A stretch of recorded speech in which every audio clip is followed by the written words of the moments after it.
Climate change is a major threat to people's health, and this comes through air pollution, disease spread, extreme weather conditions, flooding and forced displacement, among other consequences.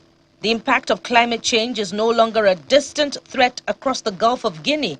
As part of efforts to mitigate its devastating effects, the Lagos State government officials, policymakers, environmental experts, and representatives of Gulf of Guinea countries converge on the Lagos State Environmental Protection Agency for a symposium on Lagos policy dialogue on climate adaptation in the Gulf of Guinea to discuss strategies for building resilient cities and communities capable of withstanding the impacts of climate change.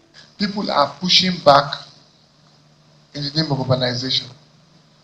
They will tell us we have to provide shelter. Yes, people can't be allowed to sleep on the roads. But at what cost? What are we going to give up to achieve that? That is the bone of contention here.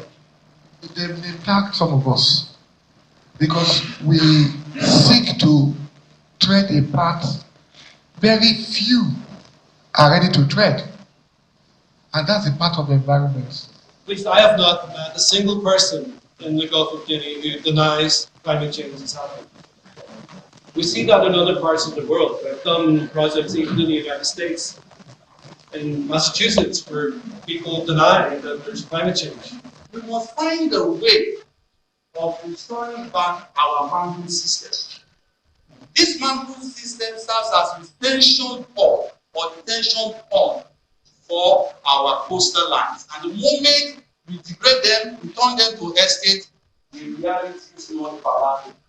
Climate experts warn that without urgent interventions, including improved planning, nature-based solutions, and stronger community participation, Lagos could face severe environmental consequences by the year 2050.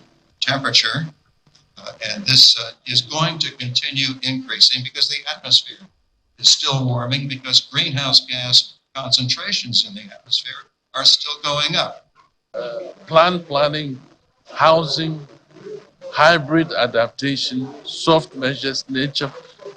Lagos need to take all of this on that and let the best of scientific evidence inform policymaking. The Lagos State government acknowledges the support of development partners in advancing climate adaptation efforts across the Gulf of Guinea. It also warns residents to avoid building on wetlands in order to avoid environmental challenges. As a coastal state, we are exposed to the vagaries of climate change, sea level rise and stuff.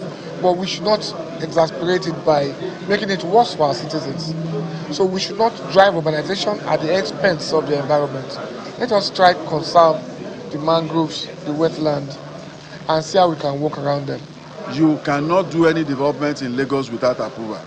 Now, for you to get approval means that everything must have been considered. So if you go ahead on your own and you build on wetland, my friend, like he used to say, he's not going to demolish your house, he will only remove it along the drain path. The message from this dialogue is that climate adaptation can no longer be addressed as a future aspiration. Experts believe the time has come to drive adaptation initiatives that will safeguard the future of Lagos for generations to come.